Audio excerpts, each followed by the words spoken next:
Well, all right. Shall we intro? Yeah. Who's doing the intro this time? I think I did it It's last. my turn. Yeah, it's my How turn. how did we not let you do the intro for the Bard episode?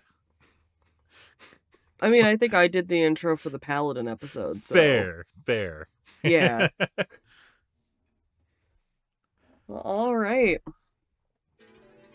Welcome, one and all, to World in a Jar. We're your hosts, Kyoko and Vale. Our goal is to take a word, concept, or idea and spin it into a story. Be it a character, NPC, group, city, you name it. And thus, those ideas we create become our World in a Jar. Of course, they won't all fit in the same jar, so our selection is constantly growing every week. With many spices to choose from, locations, genres, heroes, villains, and tropes, we hope to give you a jar filled with a fun and interesting concept.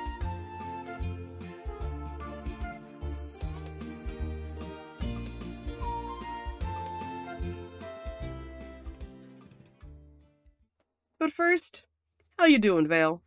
I am doing good. I actually did not spend any time preparing for this episode. I've been having like ADHD level task completions or inability to complete. I was playing I know what that feels like. playing Baldur's Gate, and then I forgot I had to go to the pharmacy, and then I was waiting a little bit and killed some time by designing the NPCs for the main campaign. Ooh, nice. Which is very fitting because all these NPCs tie in with, or kind of tie in with the episode subject. Before we get to that, how are you doing? I'm pretty good. I'm tired. I've had a very long 2 days. Sunday was really busy because I didn't go to bed till like 4 in the morning because I was cleaning because a friend was coming over and bringing their pet to get fixed. Oh yeah. And then I had a barbershop harmony performance, and we had to be there. The performance wasn't until noon. We had to be there at 10. So that was long. And then I had quartet rehearsal for 3 hours, which was really good. I'm happy it happened. We sounded really good. And then my friend came over, and we went to the Christmas party my work was hosting, which was bowling. Ugh. Lots of socializing on Sunday. Man, can I just come out and say we'll review bowling for the break? Because I'm gonna review bowling. I've got opinions about bowling. All right, that sounds good. For lack of a better review. And then valid. And then today was just like, last night my friend and I didn't go to bed till like 4 in the morning, and then we had to get up at 8 to go take their pet rabbit to go get fixed. What's life? What's life without a little sleep deficit? I mean, it's not a little sleep deficit. There has been a sleep deficit since I was like 6. So, you gotta earn that sleep deficit. Oh my god. But I'm just tired. Actually got good sleep this time. Oh, that's good. Unlike yesterday, where I stayed up chatting with one of my players until about midnight, and then I got a call at 6 a.m. from my coworker that was supposed to open the store, and he said that I had to open the store because he couldn't find his keys. Oh my god. I was supposed to work the late shift, but he couldn't find his keys, and I'm like, fuck it. I like doing early shift on Sunday. I just feel awful that I only got 6 hours of sleep. Oh, yeah. Yeah, I surprisingly don't work the early morning shift on Wednesday. I typically work 8 to 1 on Wednesday. But now I work 11 to 4, and I'm just like, this is weird. 8 a.m. is early for me. It's early for me, trust me. It is awful. Because I have to... Or go on. I have to get up at 7 to to catch the bus to go to work when I work at 8. And it's just, ugh. On every day that isn't Sunday, I have to be at work by 7 a.m. And on Sundays, I get to come in at 7:30. Ew. If I open. Normally the manager is working the early shift. That's too early. Fortunately, I only have a 5-minute commute, so I can really make the most of sleep time. True. That's true, yeah. I have, by bus, I have like a 5-minute commute, but I have to like walk to the bus stop, which is like 6 to 8 minutes. I have to wait for the bus and all that stuff. Yeah. If I have to walk to or from work, it's like a half-hour walk. Oh man. Yeah. I mean, that's only 1.5 miles, and I walk really fast anyway, so it really becomes like a 20 to 25 minute walk. But the gay ability to walk very fast. Oh, absolutely. It's the fact, A, I'm gay, and B, I'm very short. Hey, I thought being short was the other way around. You had to walk slow.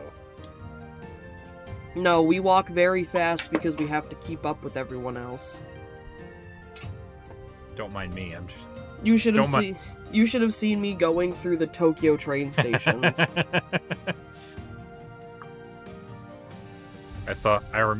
This post I saw in maybe 2012 while I was still in school, and it's just stuck with me. Mm-hmm.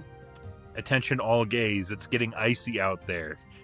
You need to bring your walking pace down to a heterosexual level. Absolutely not. I'm gonna walk fast or die trying. Exactly. It's just like in video games. We play like men, no blocking. I think you'd love Bloodborne. Okay. Bingo. I'm very bad. I'm very bad at video games. Oh yeah, fill out your bingo cards. I'm gonna, you know what? Hang on. Where the hell are my sticky notes? I'm gonna make us an actual bingo card. Yes. Make a bingo card distributed on our Twitter. Also, don't mind that popping noise a little bit earlier. That was me opening a bottle with a fork. Because I'm absolutely feral. That's so valid. But yeah, we were gonna talk about what our episode is about. Which is... Yeah! Pirates. Woo! It's my favorite thing to do on the internet. Is talk about pirates. Yes. And it's kind of unfortunate for me because I've only seen the first Pirates of the Caribbean movie once. But fortunately, I've got a co-host that knows Pirates of the Caribbean. I've watched clips. I will say I watched clips of the others. Well, then after this, we're watching Pirates of the Caribbean 2 and 3. At least 2. Yeah. I've seen bits and pieces. Oh my gosh. 2 is funny. 2 is very funny. 3 is the best out of all of the movies, in my opinion. I actually got to see 3 in theaters for the midnight release. My dad took me to the midnight release for a 3-hour movie, despite the fact I had school the next day. But I really wanted to see Pirates of the Caribbean 3. I remember when I was in school and I had no concept of being tired, because being tired was just every day I woke up. So I would steal my DS into my room and play it into the wee hours of the morning. And then I'd just wake up. Wake up. I'd be totally fine. I'd eat breakfast. I'd walk to school. No, I feel that. Like, there's little to no concept of feeling exhausted unless I was doing a lot of things, which, given in high school, I was doing a lot of things. Right. I was getting to school at 6 in the morning because I didn't live where I could take a bus and I lived too far away from the school to walk. So I would take the very first bus on my bus line and get into the school building at like 6. And then on days I had theater, I would leave at like 4 if it wasn't like tech week or anything. But on weeks I had marching band practice, I wouldn't leave the school building until like 9 p.m. Yeah. Jeez. So I'd be in the school building from 6 a.m. to 9 p.m. That's a good 15-hour day. Oh. Yeah, junior and senior year were rough when I had to stay that late. But yeah, tell me about Pirates of the Caribbean. Yeah. Because I don't know much about it.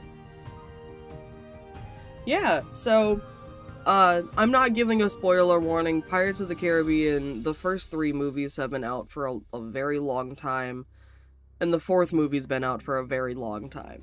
But essentially, Pirates of the Caribbean centers around Captain Jack Sparrow, supposedly world's greatest pirate.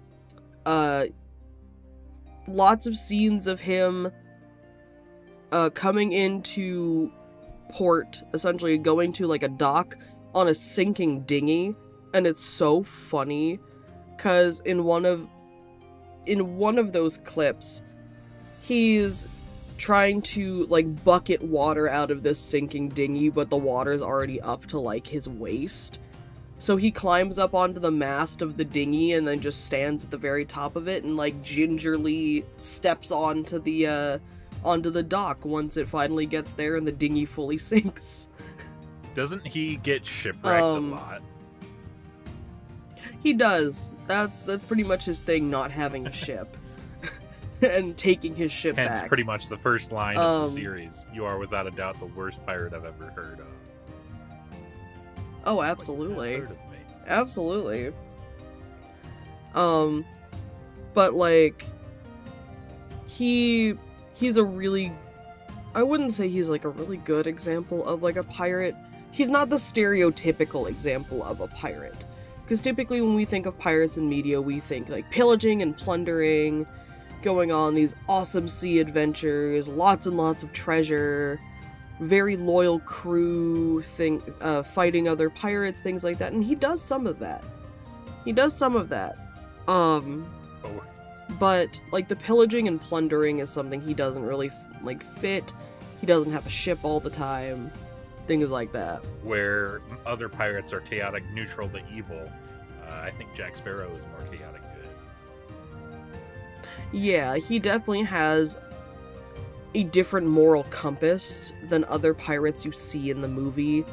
Like Barbossa is more chaotic neutral. Or Barbossa can lean more towards true neutral, things like that. And depending on what's in it for Barbossa.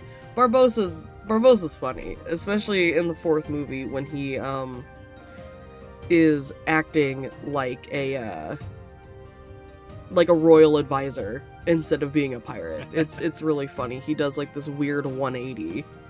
But I also say Barbossa go is a little less chaotic because he's aware of the pirate code, despite it being more guidelines than actual rules, quote unquote. Yeah. That is true. Barbossa follows the pirate code more than Jack does. Jack is very much aware of the pirate code, because his dad is the head of the pirate council, and he holds one of the 9 pieces of 8, and that is a very important thing that comes up in the 3rd movie, the pirate council and everything. Like that's a whole central plot line in the 3rd movie. Is the pirate council comes together to like figure out what to do about Davy Jones and things like that. But then you also have like these solo like rogue pirates that like just became pirates or have like pirate bloodline and like just stepped into that, like Will Turner, Orlando Bloom's character. His dad is a pirate. And Will grew up essentially on the ship with his dad, and a bunch of stuff happened, and then when Will got older, he ran into Jack, and that kickstarted his pirate lifestyle again. Which then dragged his wife Elizabeth into the pirate lifestyle. And Elizabeth actually ends up becoming a pirate lord, which is so cool. But, yeah, I love Pirates of the Caribbean. It's like the #1 thing I think about when I think pirates. So that's a movie we have to watch for the campaign, where my campaign is, and I should also mention, my jar is going to be for my campaign, designing a coalition of pirates. But the main campaign, the players are not pirates, they are, I guess, sailors of fortune would be a good term for it, where they're under a cap. My character's certainly not. My character's on a school trip. Well, it's less of a school trip and more a designation by your parents. True. Very true. I don't remember where in my campaign storyboard it fits in, but we are going to meet her parents. My character is on a non-luxury cruise line. And insists on it being as luxury as possible, specifically for her. Oh, absolutely. Absolutely. I'm sure her parents, like, suggest that too. Like, I'm sure they're like, to the captain paying a decent amount of money to make sure she's comfortable. That's how he could afford this cool tree ship. Yeah, absolutely. But yeah, so we're designing the coalition of pirates, which may or may not be antagonists, based on the... Ooh. They certainly will be antagonists at the beginning. The captain of our protagonist's ship was formerly a privateer, capturing pirates, because the world has a huge pirate problem. It's like the nation of water, it's a 4 elements world. The nation of water just cannot control the pirate problem, because they partially kind of like value the chaos of the open ocean. Like, chaos is one of the tenets of the goddess of water, and that chaos reigns. Yeah, and through that chaotic tenet, it's very hard for them to do anything about the pirate problem, and also because it's called the Archipelago. They're more of a confederacy than a nation. Mm-hmm. So, like, individual states could do something or nothing about the pirate problem, but they don't really have, like, a unified force, except for a formerly strong naval presence. Yeah. But we don't have to get into all that just yet. We're still talking about my inspirations, which I'll throw one of my favorites in. Hayao Miyazaki's Castle in the Sky. Oh, I love Castle in the Sky. I really loved the good guys sky pirates that started off as like goofy antagonists, but then kind of become protagonists in their own right, helping the main protagonists find the castle in the sky before Mark Hamill's character does. Yeah. And Mark Hamill is in a lot of English dubbed Ghibli movies. No, it's amazing to hear his voices in these movies too. I think he just brought such life to Colonel Muska. Yeah, I agree. And but I really love the Sky Pirates they are like a better version of chaotic neutral, where they're in it for the money and the plunder of the castle in the sky, but also Mama has like kind of morals about her that she's not gonna like come in between these two children and trying to bring them to the castle in the sky. Yeah. So it's like she kind of has morals, but she's also in it for the money. Yeah, absolutely. Like, she has morals, but her want for money and like treasure, things like that, it it sits on top of those morals a lot of the time. To drive her morals, even. Like, she wouldn't be going to the castle if not for these children helping her. Yeah, exactly.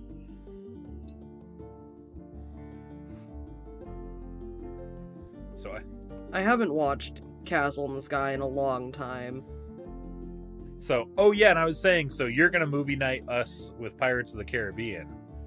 I'm gonna movie night us with one of my other favorite maritime movies that is not pirates.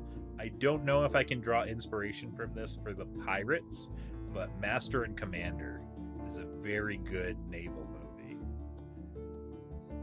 Oh, okay. Yeah. Another Russell Crowe movie. Since we've Hell already yeah. movie nighted, Love Russell we've Crowe. already movie nighted Les Mis. Yeah.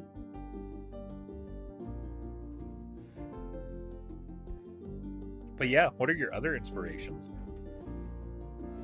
I don't know if I want to talk about the second one on the list. I'm kind of embarrassed about it. I have no idea what it is. I also I'll talk about it. So it's a book series. Well, technically I only read like the first book in the series and then like part of the second one. But it's a book series I read in middle school. It's called Vampirates. It's about a group of pirates that are also vampires. And they take aboard. Let me pull up the wiki because it's been so long and I want to make sure I'm giving like correct information. Vampirates is a book series by British author Justin Somper. And the protagonists of the protagonists are a set of twins, Connor and Grace, that actually get separated at sea and get picked up by two completely different ships. Oh, excuse me. I had to cough in the middle of that.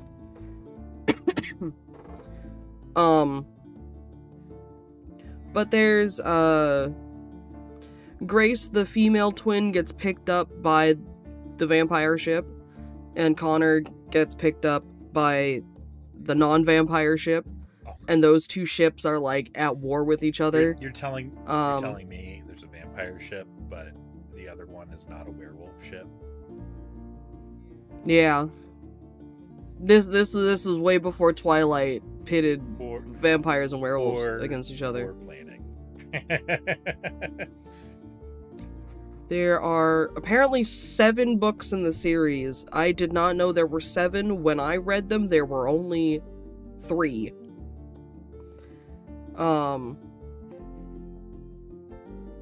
But I personally really liked the book. I was more invested in the vampire pirates. I really liked them. I found them, like, really, really interesting. Like, one of the vampirates is, he was a criminal born in the time of Julius Caesar, and he was around when Caesar was killed, which was really cool. I really love the aspect of vampires being totally timeless and just, like, being in a whole different era than when they were born. Oh, yeah. The captain of the vampirates ship, he's really, really old, and apparently he doesn't need blood. Instead, he feeds off of a type of energy. Weird. He's also telepathic, able to go out into the light, and the cloak he wears is special, and he wears a mask all the time. It's weird. It's edgy.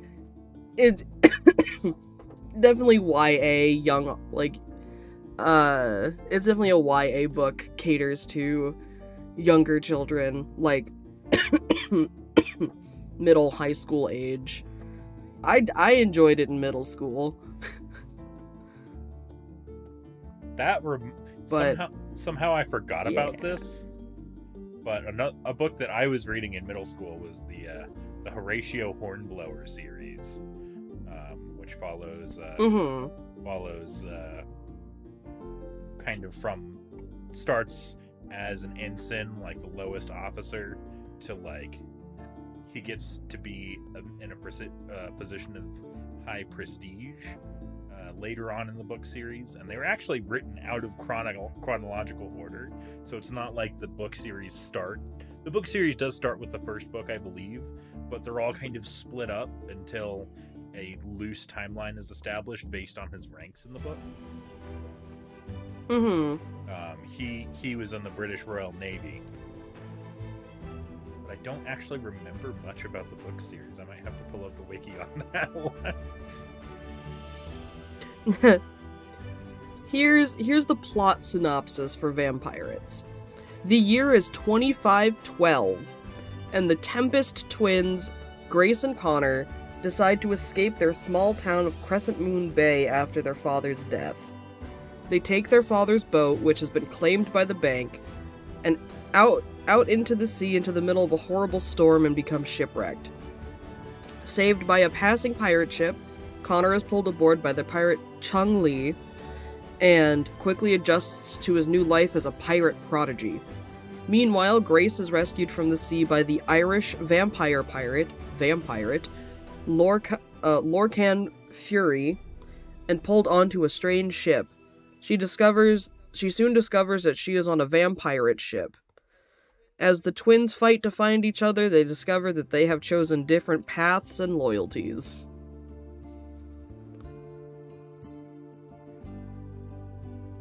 Yeah, I can see why I would have liked this in middle school. I was trying too hard to be edgy.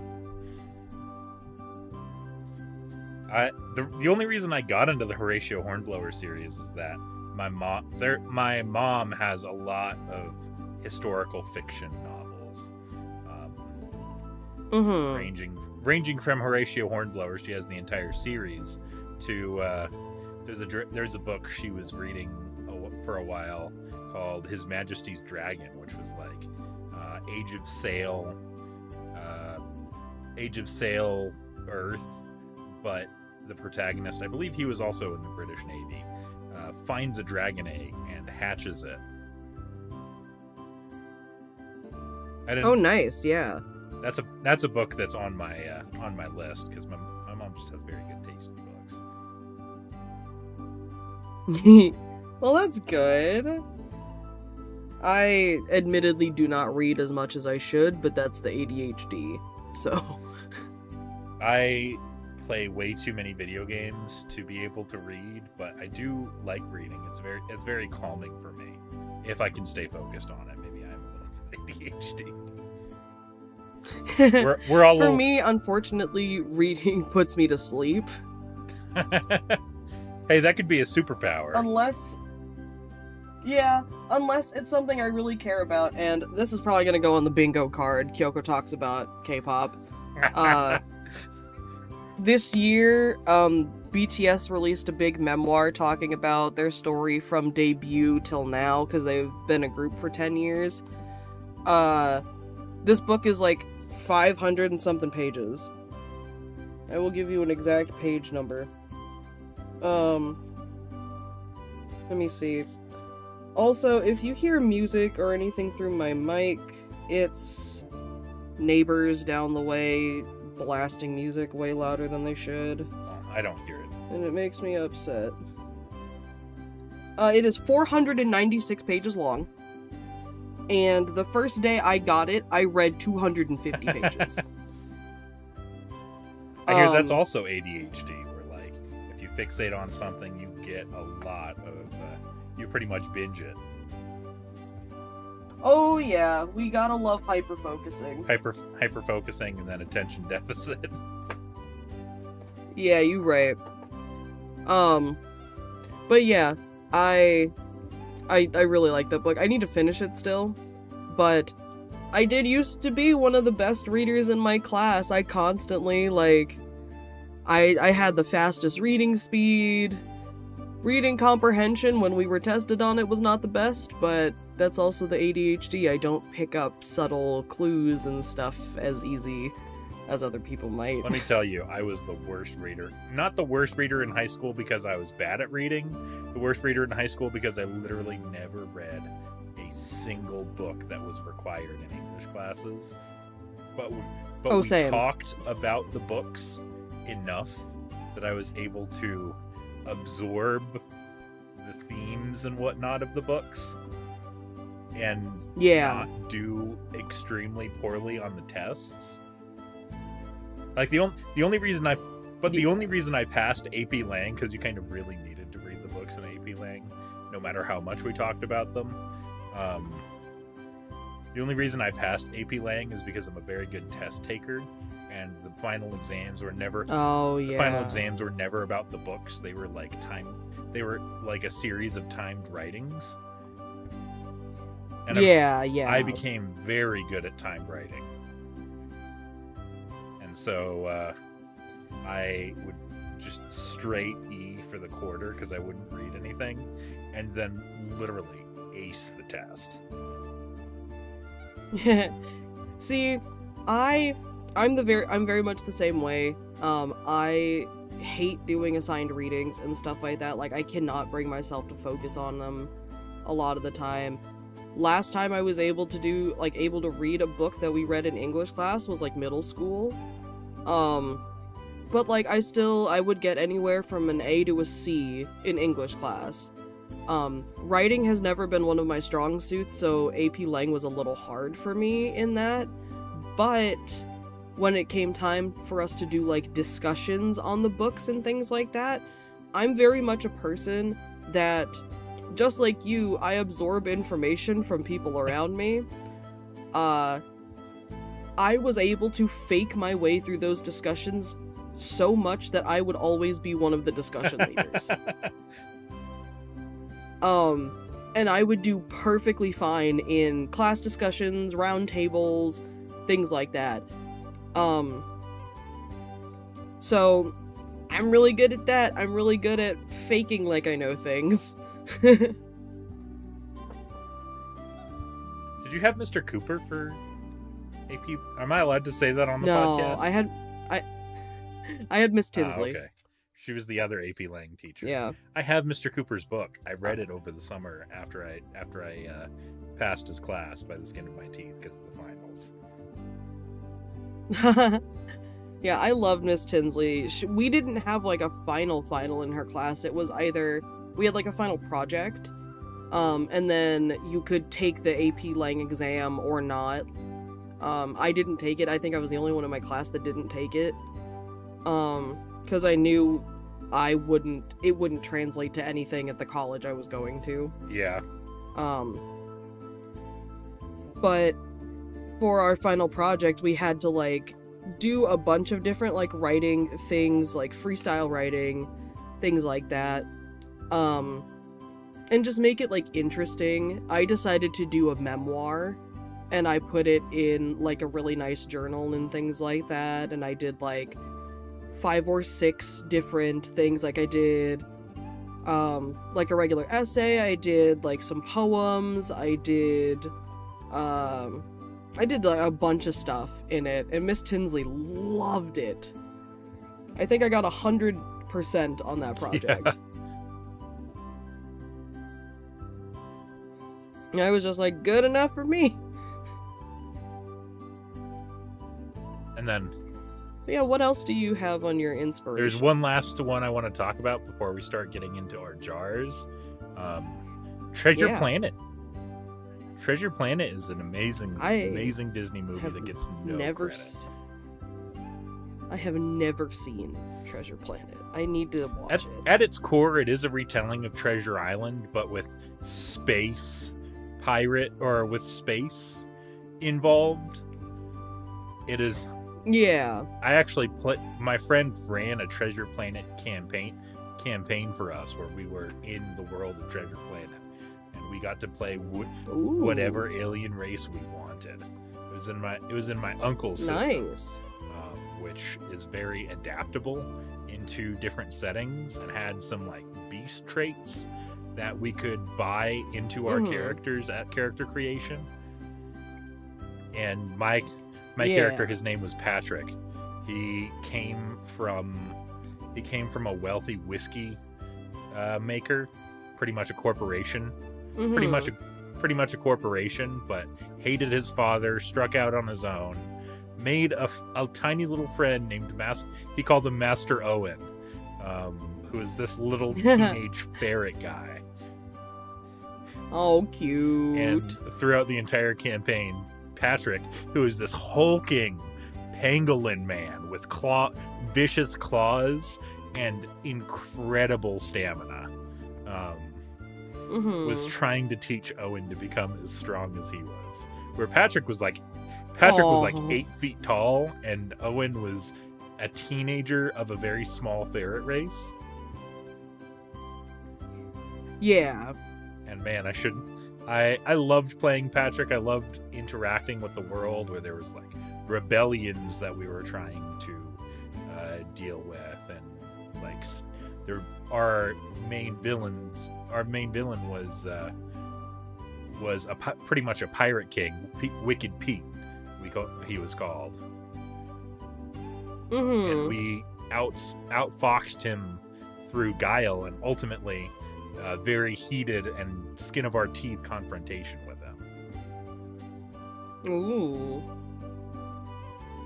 nice. But what I really love about Treasure Planet is all of the weird alien races that were present there, and then also the story was very good, except for that robot guy I hated. Okay, yeah. If you haven't seen it, add Treasure Planet to the list of movie nights. Yeah, I have not seen it before.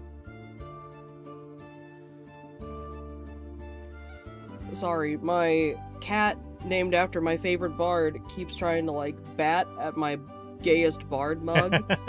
And I'm just like, I know it's fitting for you. Your character was a lesbian. But you cannot have my apple juice, cat. I'm kind of anxious about dropping my World's Gayest Paladin mug, because there's just no good place in my room to store it. Yeah. That makes sense. Mithra, can I put you on the ground now? Can I please put you down? Don't put down the cat. I'm not gonna put her down, not like that. I would never. Mithra, what are you doing? Okay, no, cat interlude is over. Go that way, please. Thank you. But yeah, do you have one last inspiration? The last one that I have on the list is One Piece.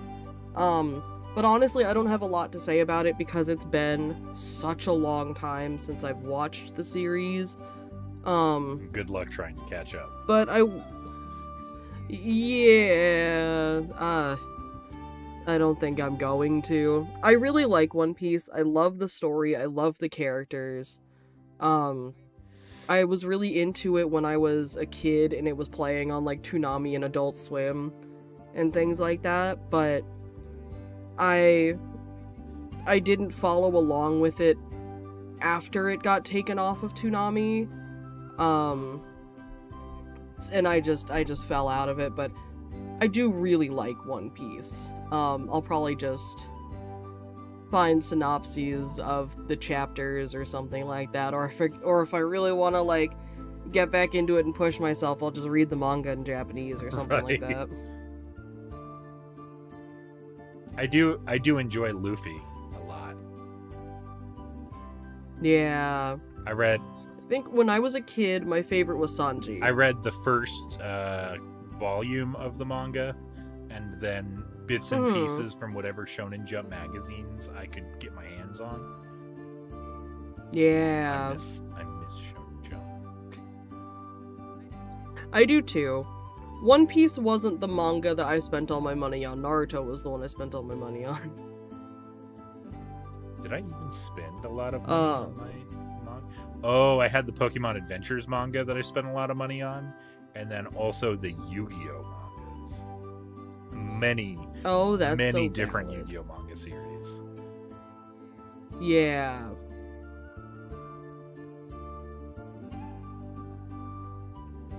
right, shall we transition into the pirate making? Yeah.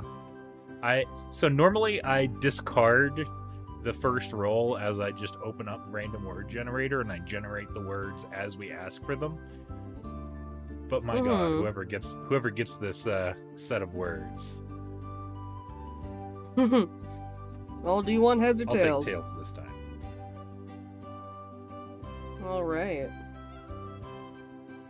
Hell yeah, I flipped it right this time. Oh, it's heads. So your words are marine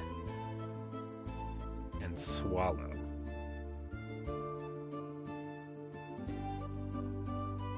Marine as in M-A-R-I-N-E, like... Yeah. Okay. And then swallow as in to swallow, or the bird swallow? Yes. Okay.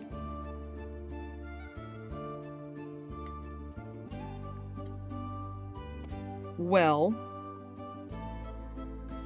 I think for me, instead of making a, like, coalition of pirates, I'm gonna make just, like, a pirate crew, or, like, a general concept for pirates. Because I don't have much inspiration going in for pirates and things like that. I don't think of pirates all the time. I don't think of pirates very often, I should say. But marine and swallow.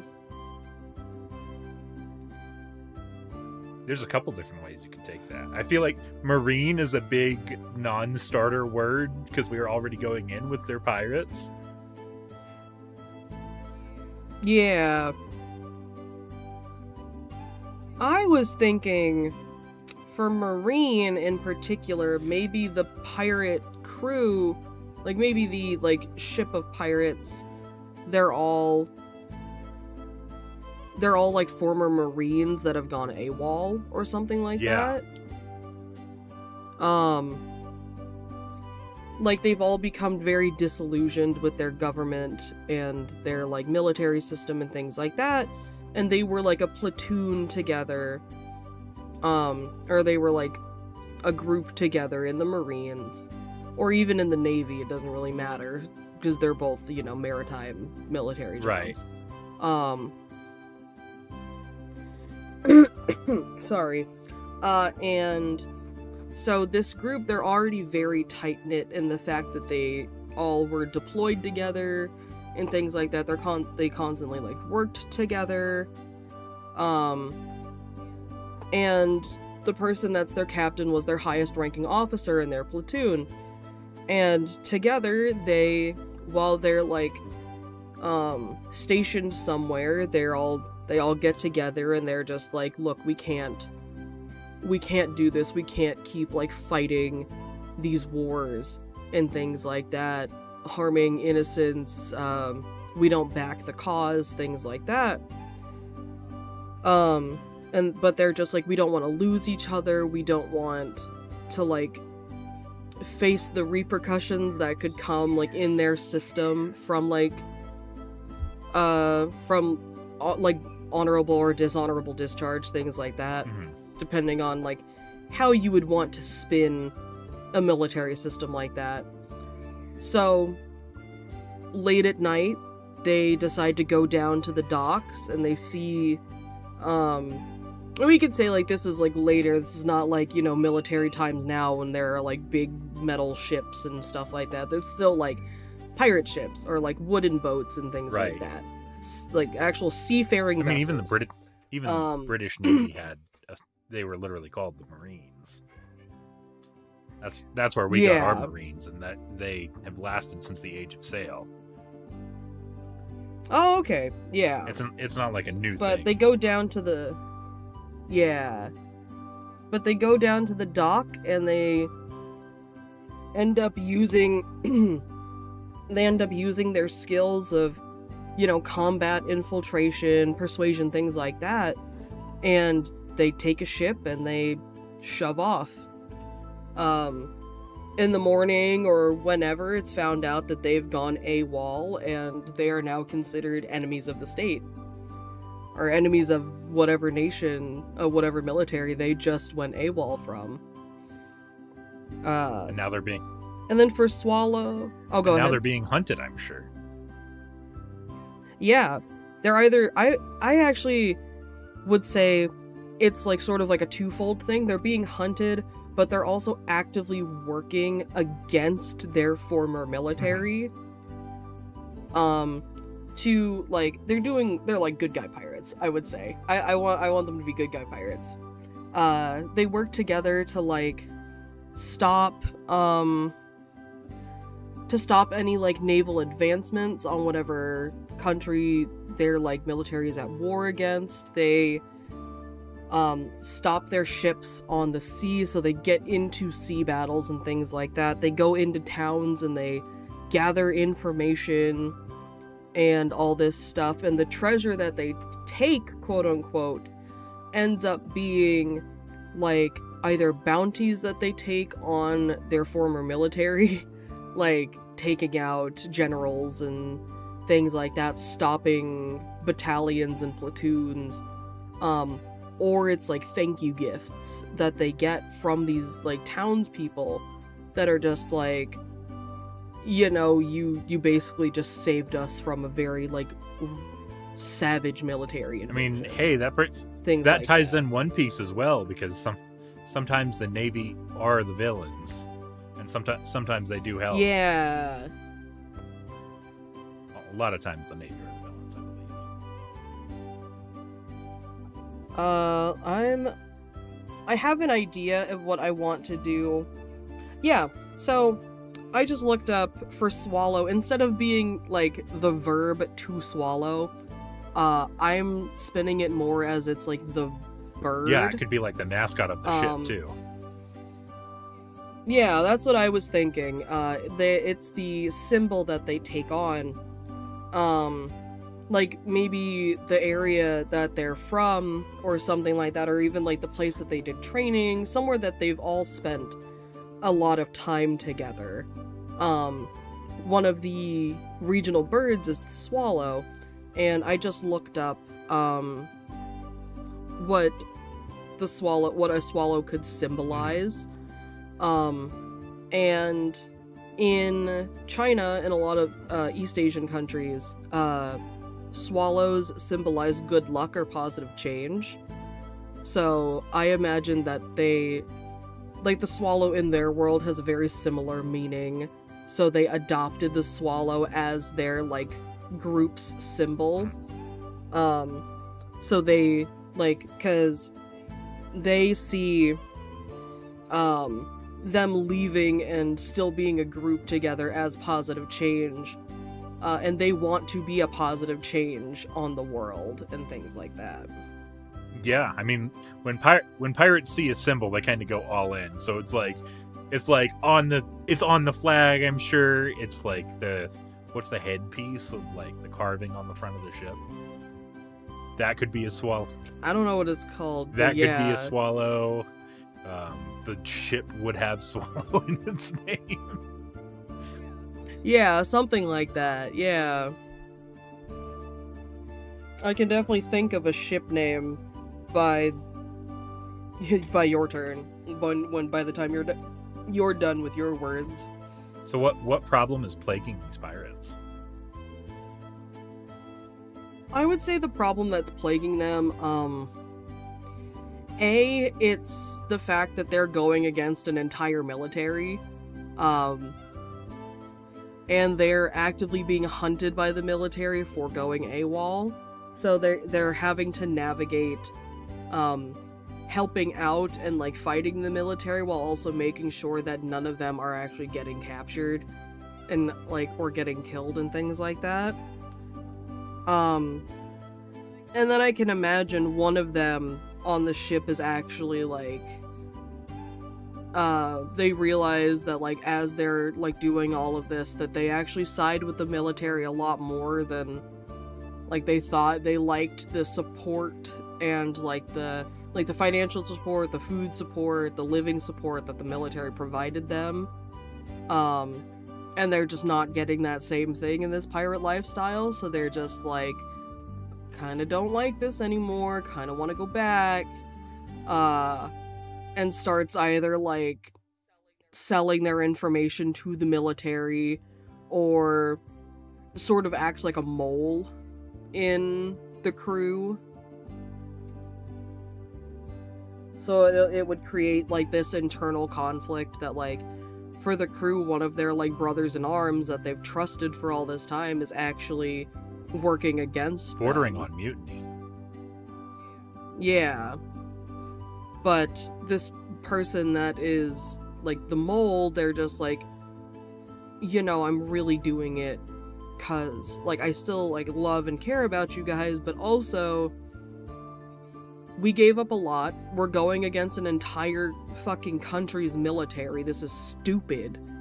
Like, we can't do this alone if we would want to continue doing this. And also, we gave up, like, pretty nice lifestyles, excluding the fact that we're killing people. Things like that. Like, we were fully fed, we were clothed, housed, given paychecks, training, things like that. Now we live on the run, at the whims of fate. On the run at the whims of fate, barely eating, barely getting by. Like, Gerald over there hasn't showered in who knows how long.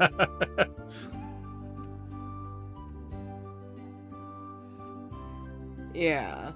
And sometimes we don't have enough money to spend on the town when we get to port. Yeah. It's like we're not taking payments, like really taking payments from the people we're helping. Like, we're not getting enough back to validate what we're doing. So, like, we have no ammo. How are we gonna, like, sword fight this entire time? We're shooting random shit out of the cannons half the time. Hey, grape shot is grape shot. Exactly. But, like, this guy is just, like, tired of it. Because, like, he's struggling so much, and the crew is like, why didn't you come forward with this before you started selling us out?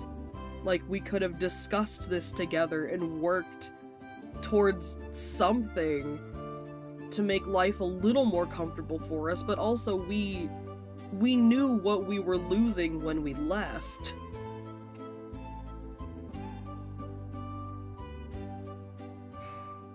Man, you said cannons, and my mind completely wandered away from the subject to literally the character I was designing before we started recording.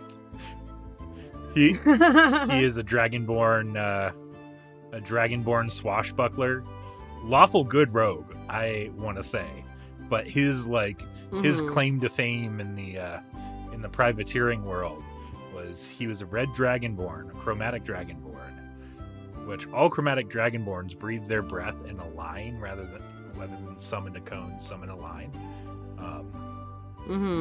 So he's got this 30-foot line of a fire breath weapon, and he uses it. He uses it to light all of the cannons at once. That's awesome. But anyways, we're gonna get into my world, but I feel like that's one of my inspired ideas that I've had. Yeah, I think I've actually, like, gotten mine to a good place where I can leave it for the TV trope. Yeah. And so my world, or my word, is partner and food. It's weird that we've had two mouth-related words. Swallow and food. So, like I said, I'm designing this jar to fit in my world for the coalition of pirates that exist. What I've established already is that there is a pirate king. Spoiler alert, Kyoko, he is the true heir to the realm, but of course nobody's going to hear him out. He's kind of like a bastard child of all four Genasi kings of old, and has all four elemental Genasi powers.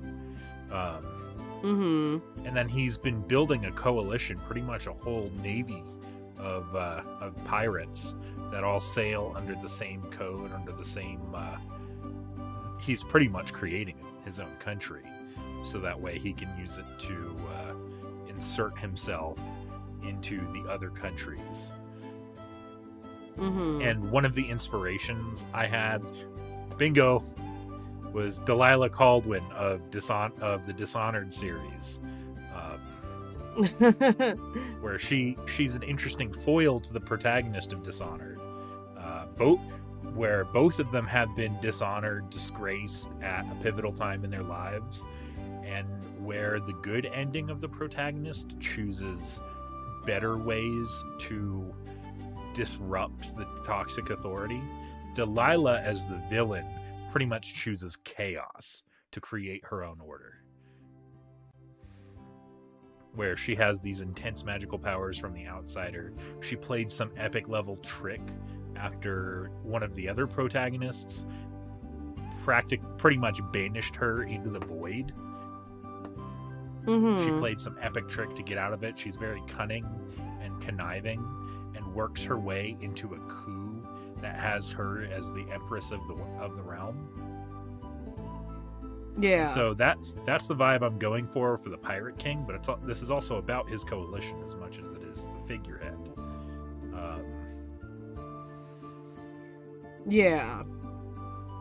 So as for the partner part, he might be looking for the queen to his Pirate King / King of the World.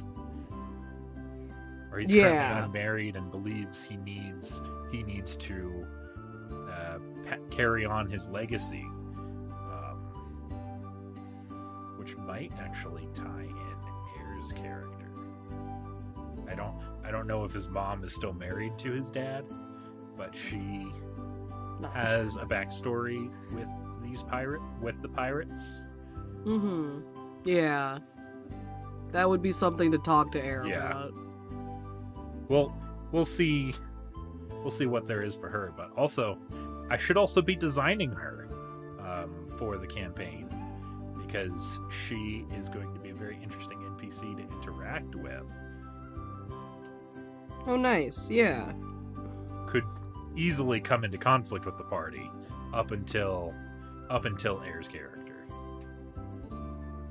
And then food. I'm wondering what I do with food. What do I do? I mean, of course we eat food, but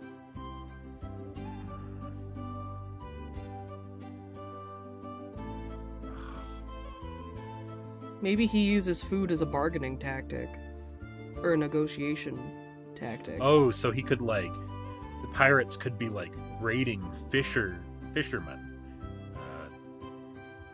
the fishing boats, and then trades that food with the common people for money or bargaining power.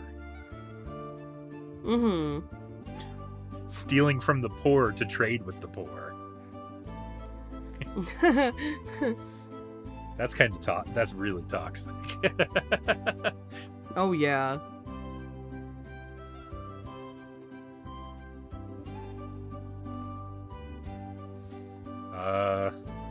Another way I was going to spin it is that there are very important gems in the setting that anchor the power of the gods to the world. Mm-hmm. So if he was able to get a hold of these anchors, they could impart with him incredible power, especially with his background as all for Genasi. And the way this could manifest is that he has to literally eat or swallow these stones, or part chunks of these stones, to gain the power of the gods. Ooh, yeah. So that really sets him up to be the villain until or unless the players sympathize with him. Yeah. Because he's not just trying to create chaos, as pirates often do. Mm-hmm. He's using chaos to impart his own order. Okay, yeah, I can see that makes sense. Yeah. He's using chaos as his vehicle to get to order. Because his end goal is to inherit the world.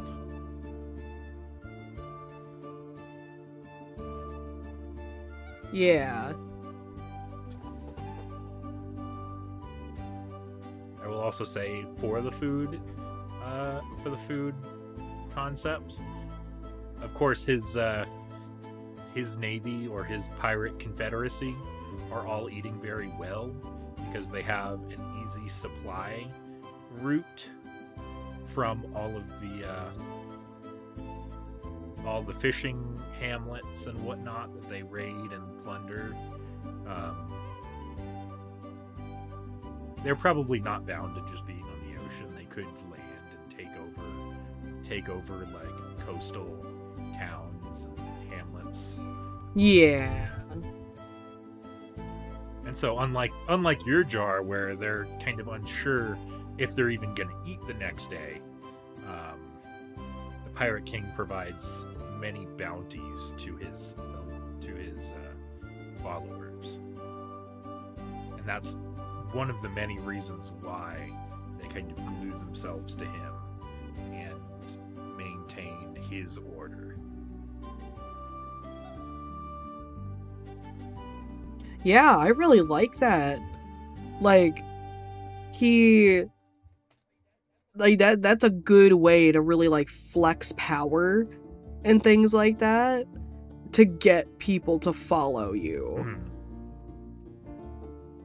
Especially because you're going for a coalition of pirates instead of just, like, you know, a single ship. Right.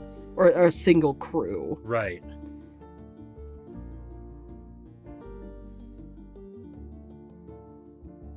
I will also say, as far as the food one goes, a lot of gnolls are pirates because they thrive in that chaotic environment. Mm-hmm. I haven't decided whether gnolls eat people still or not, because it's like a very tame, modern, magical world, but also like it's part of the fun of gnolls is that they fantasize about eating everyone and everything. Oh my god. There is actually an NPC early on in my campaign plans who, well, actually it ties in with the captain's backstory, where and everyone knows this because he brought it up in everyone's letters to meet him at the temple before. Not Estelle. Not Estelle. Estelle got a note from her parents, but the captain of the main campaign lost his famous privateering ship in a conflict with pirates, but through an amazing feat of his crew was able to climb on and capture the opposing ship and all of the pirates on it and sail that ship back to port to claim the prize. Yeah. And that ship was entirely comprised of gnolls. Okay. The ship was called the Fang, even. That's a very gnoll name for a ship. Interesting. That's somewhat tying into food as well, but I also think that's a good place to kind of leave it for a little bit as we go to our break. Yeah. All right. Break time.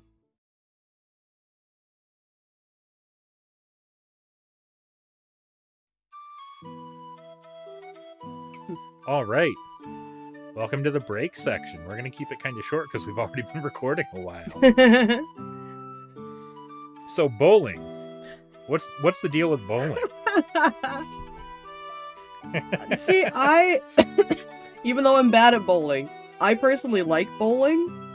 But I didn't go bowling very often when I was a kid. Only time I ever really went bowling was My aunt and uncle took me and my parents bowling when we went to go visit them in Hawaii when I was like 5. And then I went bowling for my birthday, junior and sophomore year of high school, because I won free bowling for 6 people at after prom both years. Yeah. So yeah. My thing about bowling is that I'm very terrible at bowling. Mm-hmm. I just can't get the throws right. Even though I know the theory on how to get a strike, I try it and it goes like straight into the gutter. Oh. And so the only viable way for me to compete is playing with bumpers on, and there's this huge stigma of using bumpers. See, I don't understand the stigma against bumpers. They're like accessibility tools. Use them if you want or need them.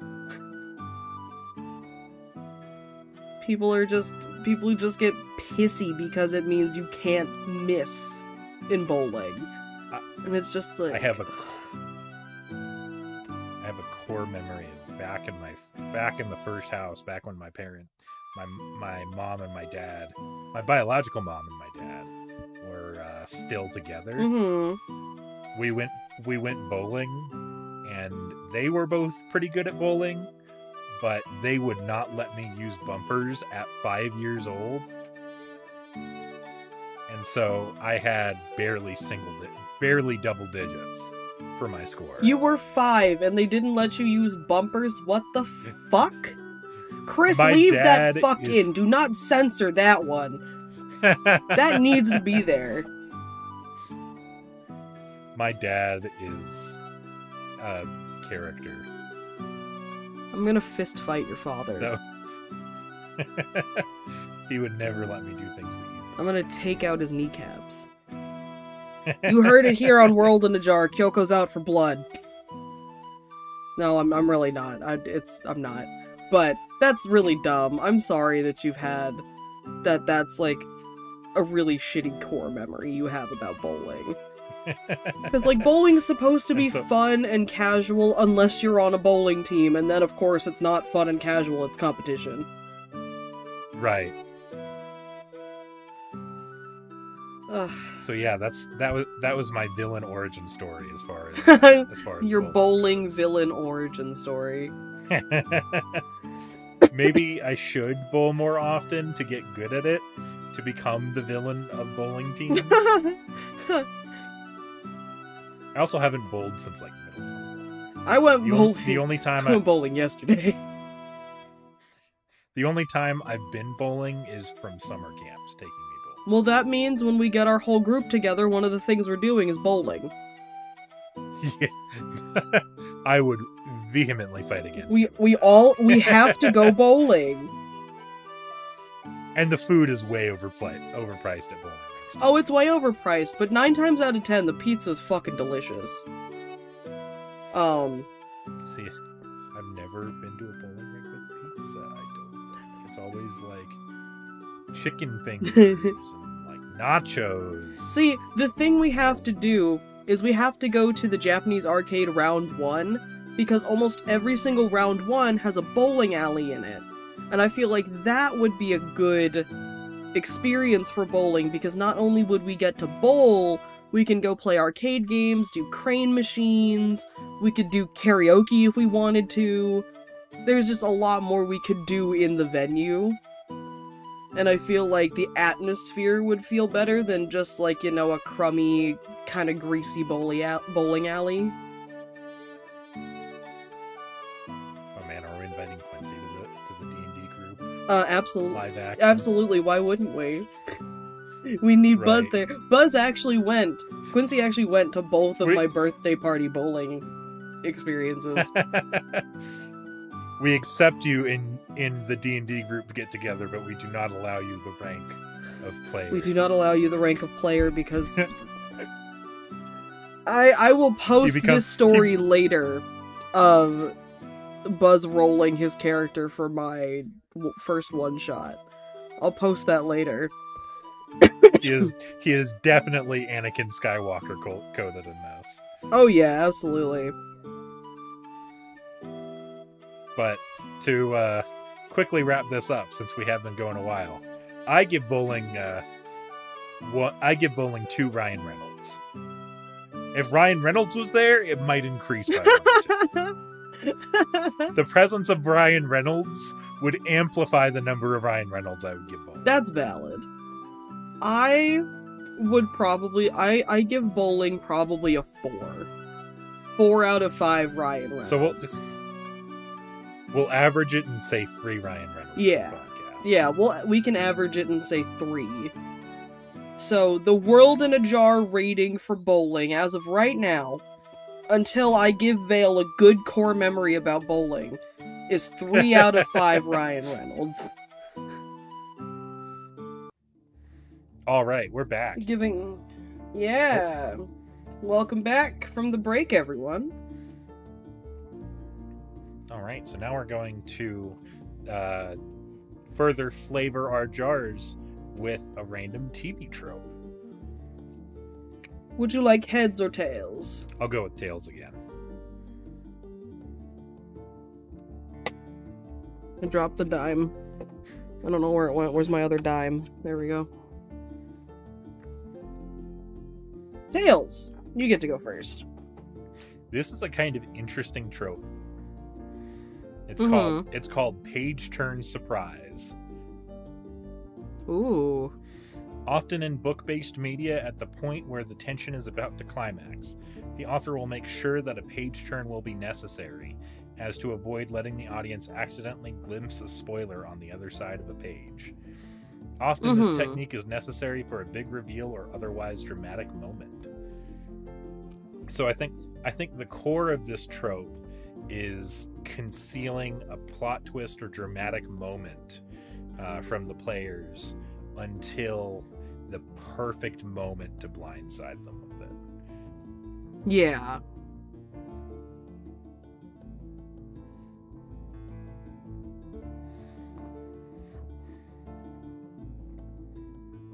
Sorry, I got a text from work. No, you're fine. You're fine.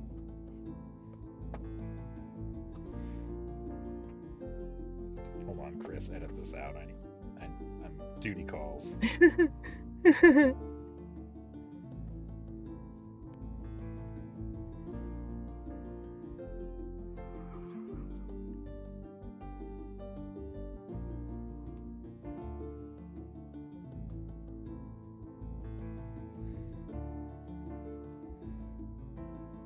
That was my manager asking if I wanted extra hours tonight. Ooh. So I gotta tell him, sorry, I'm busy. No, valid. It's like, thank you for the offer, but I'm sorry, I can't.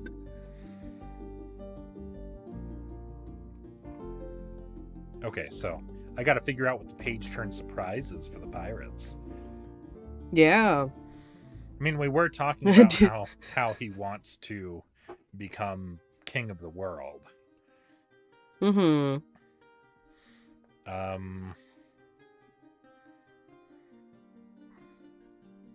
We need to list some dramatic things they have. Let me see if they have a list of dramatic things. Yeah.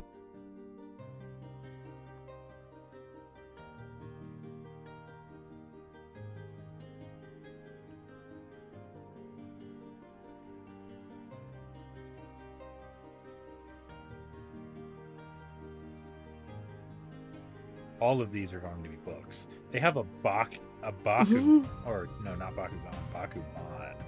Sorry, I'm like, whoa, Bakugan had a page turn surprise in a manga?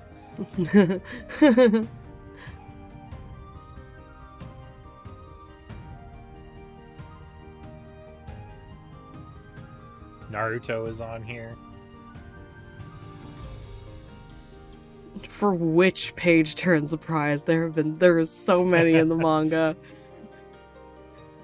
In the pilot, a new page coincides with Takashi revealing that Saburo stabbed Kuroda, and when Takashi gets shot by the person who came to steal proof.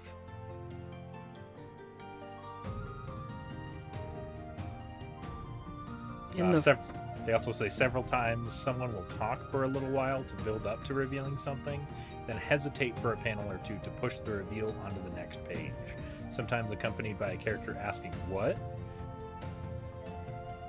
Includes Oh yeah, that happens a lot. Includes Naruto finding out that he's the host of the Nine-Tailed Fox, Sasuke learning that Itachi was trying to protect him, and Hinata confessing her love to Naruto. Oh, the last two are such good examples. Oh no. Oh man. Oh, Sasuke finding out Itachi was trying to protect him, that hurt my heart so bad. And then Hinata confessing to Naruto right before fighting one of the most powerful enemies they've ever fought was so good. Ugh.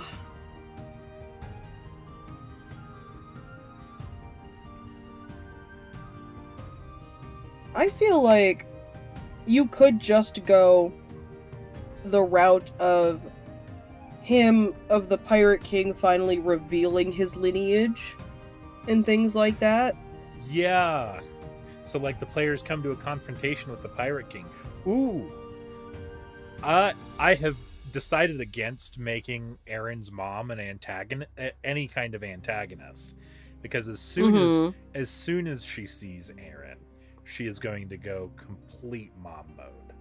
And I think I think his mom is going to be the ticket to confronting the Pirate King.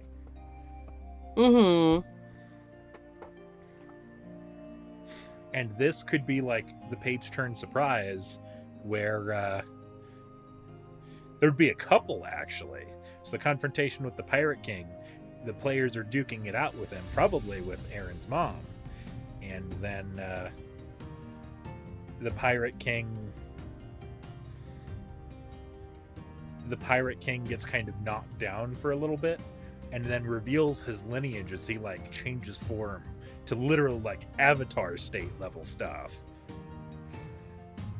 Yeah, it could, like, even if you think of it cinematically, it could symbolize another stage in a boss fight or things like that. Or, like, you can imagine it's like the Pirate King hitting his second wind or things like that. But the other page turn surprise, which kind of ties into the partner, where the Pirate King was looking for a pirate queen to become his queen of the world. Aaron's mom might be making a play to take over the pirate confederacy. And she's not crippled by the loftiest ideals there ever has been to become king of the world. She's just like, I want to take care of the pirates. That's my only goal. Yeah. So she's a lot more down to earth about the intentions of the pirate confederacy. And then that could also resolve the player's conflict with pirates in that Aaron is the prince of pirates. So if he was ever to pull rank against the pirates like, oh, I didn't realize we were cool with you. Go on about your days. We're not gonna raid you. Even considering the captain of the ship is a famous privateer that brought down many pirate ships.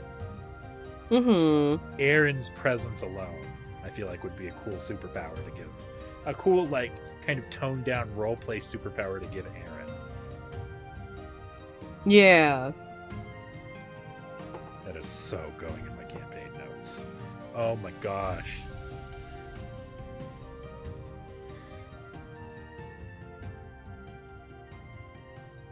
That would be awesome. I just have to save Aaron's mom's intention for the page turn surprise, and then also I have to build up the Pirate King. The Pirate King's mystery up until the confrontation with him. Yeah. I feel like, of course, his main manifestation as Pirate King would start off as a water genasi. I'm also having trouble figuring out which class I want him to be. Fighter. Might be. I mean, it's stereotypical, but it'd be fun. You don't have to go swashbuckler. Oh, I have ruled out swashbuckler. He's too noble, even though he runs pirates. I was thinking some kind of magical class that he draws from the energy of his lineage. But, like, the only one that can do that is sorcerer, and there's there's very limited options for like a sorcerer of all elements. We could homebrew something. We could, yeah. Like we can work. You and I could work together to homebrew something.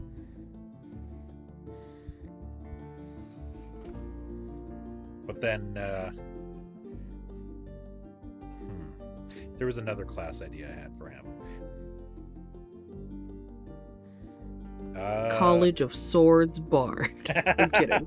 You know, so there was a Great War campaign we had in my other group, and my backup character idea was a reformed sky pirate who was a swords bard. Ooh, nice. Fighting the goblin war on the side of the people, because the goblins would give him no quarter. Mm-hmm. Ooh, what if that... Since I never got to use that character, what if that guy is like the Pirate King's vizier? Ooh. Because when I think of leadership, like on a ship, what kind of happens is whenever the captain gives an order, it's immediately parroted by the first mate. So it's always the first mate directing the crew to perform the order that the captain announces. And so I think this vizier is more like the Pirate King's first mate, but for the whole Confederacy, in which the Pirate King announces an order, and then the vizier is the one that coalesces the order among all his resources. Even just like you ships go here.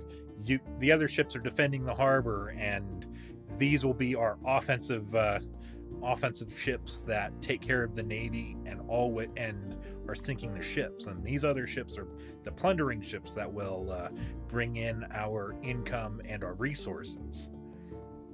Man, I did not think we'd get another character out of this. But it's through his charisma, and also a lot of flashy swashbuckler combat capabilities as a swords bard can easily get into. Oh yeah, absolutely. Because like the blade flourishes are super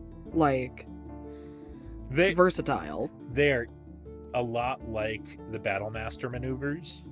And so it's like taking a Battlemaster fighter and then giving it all the magic of a bard. Oh yeah, giving it all of the perks of a bard. Yeah, I recently watched a video and it was just like, you want to be like a fighter, you want to be like DPS, pick swords. You want to be a tank, pick valor. Things like that. Oh, so now you're telling me. But I feel like if you want him to be a tank, pick valor, but I feel like for what you're going for the Pirate King, and for being able to lead, and especially like lead this coalition and be like persuasive and like convincing and things like that, even intimidating, Bard's probably your way to go.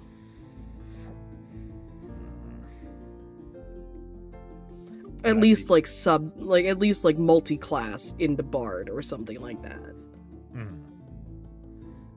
I might. Because you get Jack of all trades at level 1. But I also like the idea of the Bard being the first mate. That is true. Yeah. It gives the Pirate King more ability to be elemental, because bards don't really have a variety of elements. Yeah. I just have to figure out if there's a good sorcerer for him. Yeah, we could, like I said, we can homebrew a sorcerer subclass. But I think that's a good place to leave my jar.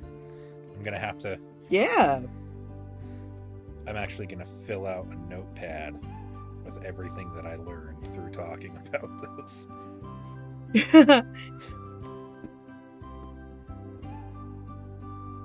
Alright, my TV trope for my brothers in arms being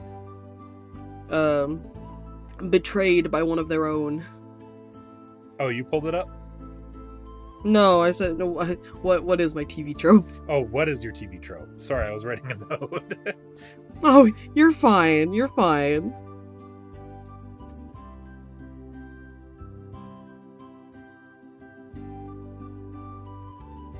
Alright. Your TV trope is very fitting. Thwarted coup de grace. You hear me? Yeah. Thwarted coup de grace.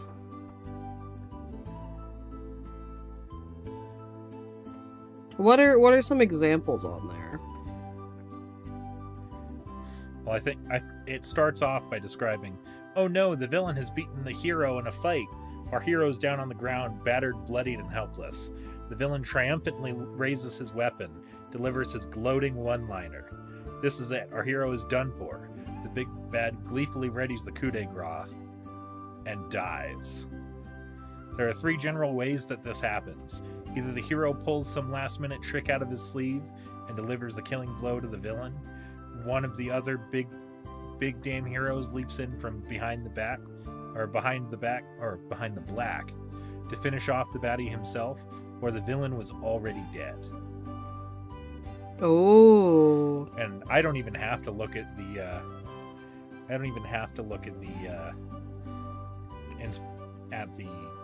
media, because I already thought of one in which it was at season 8 of Game of Thrones, the last season, when the Battle of Winterfell, as the Night King is making his way through Winterfell, undead are just destroying the entire army.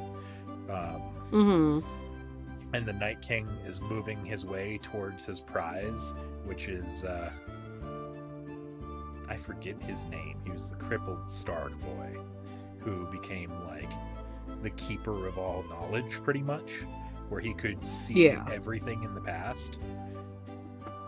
And the Night King was going to turn him into an undead and basically have an ultimate perfect knowledge of everything, so that way he could make a ruined zombie world under his control. And the hero that thwarts him when he kills the character that was defending Brandon, I think his name was Brandon Stark. It's his sister Arya Stark, who's had such a journey, especially involving murder and revenge and becoming an incredibly lethal fighter. She jumps out of nowhere and basically, without even looking at her, he grabs her by the throat as she has a weapon that can kill the Night King. And so then she moves to stab him. He grabs her hand as he's choking her, and then the coup de grace that she pulls off is she lets go of the dagger, quickly grabs it with her free hand, and fucking stabs him. Nice. That's awesome. And so it was. I've never watched Game of Thrones, so it was a very cool twist.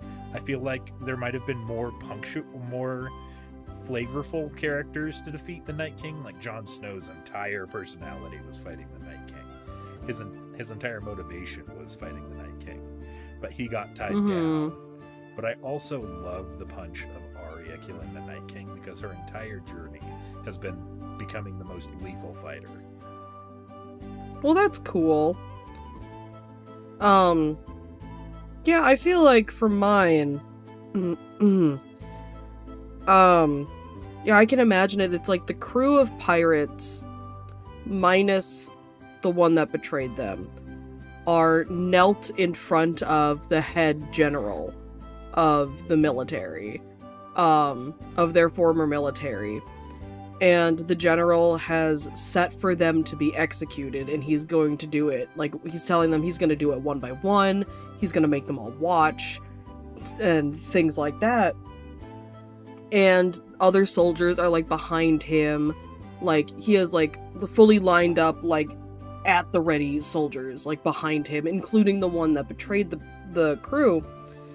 And General's going on, feeding his own ego, feeding his own bravado. And as he goes to do it, I can imagine it in my head. Either the crew member that betrayed the rest of the crew is holding like a crossbow or something and like shoots the general and kills him. Or there's suddenly a rallying cry from that member in the group of at the ready soldiers, and the soldiers rush forward and take out the general. Like, these soldiers, like the one that betrayed the crew, had been working, from, like, feeling guilty and things like that, had been working to also help disillusion other soldiers, and really get them to see, like, what their country is making them do, what the military is making them do, that, like, no matter what luxuries the military is giving them, that doesn't mean they should sacrifice their humanity, and things like that. So it's the betrayer that kind of earns his stripes. Yeah, it's the betrayer that ends up, like, making up for his mistakes, making up for his wrongs, by rescuing the crew. And the crew's just sitting there, like, baffled. They're just like, very, very interesting. Yeah. That was, like, the very first thing that came to mind. I was like, it's the it has to be the betrayer, like, making up for hurting his brothers in arms. Yeah. The people that took him in and, like, accepted him for who he was as a person instead of who he was as a soldier. I think that's awesome. I feel like, because I didn't want to tell you that I've had some similar stuff also planned for 4 Elements, but that that twist is very inspiring as well for what I have planned that I will not tell you about. Nice. Oh yeah, I'm satisfied just leaving it there. I think that's a good place to seal up these jars and put them on the market. I agree. If you like this show or need any ideas, you can find us on Twitter at worldsinjars or email us at worldinajar1@gmail.com. Kyoko, do you have any recommendations before we go? Everyone that has access to God of War Ragnarok should go play God of War Ragnarok Valhalla, the DLC. Especially if you were a fan of the main series, of, like, the original games before God of War 2018. Go play the Valhalla DLC. It's so good. It's so good. My recommendation. Yeah. My recommendation is kind of a sidebar from this whole episode, but you were talking about vampirates, like pirates that are vampires. I have been playing a role-playing game recently, by the creator of Spire, which I have shouted out in a previous episode. It's called Eat the Reich, in which you play as special agent vampires fighting the Nazis in World War II. And who doesn't like fighting Nazis? Exactly. And you have supernatural powers and incredible fortitude, and there's 6 different characters you can play. It's almost framed like a video game. There is a roleplay aspect of it, but it's more or less about the Nazi fight. And all of these vampires have such cool abilities. And so I think it's a very cool game to run when your main campaign is missing players, because it's very easy to just jump into this game and just run it, because it's at least a little bit loose with the concept of the missions, where each time you go to a new place, there's an objective to complete that place. Like, you go to the graveyard, and they're burying a Nazi general, and your objective is to ruin the funeral. Oh, okay. And the players could do anything to pursue this objective, as long as they can justify it with their roles and their role playing. That makes sense. So, on the subject of vampirates, I think if you want to play a super powerful vampire, Eat the Reich is a very cool game. Oh, yeah. Also, this is to go along with Eat the Reich, Nazis do not interact, I will find you and fight you. Oh, yeah, this is absolutely anti-Nazi podcast.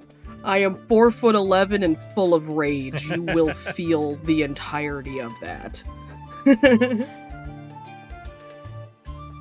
All right. But, yeah. Do something good for yourself. We will see you when we see you. I don't know if it's Bye, going to be everyone. I don't know if it's going to be next week, but we'll see you when we see you. We'll see you. Yeah. Go on. I was gonna say, we'll see you after this episode. We'll see you for the We'll next see you in episode the next one. after this episode.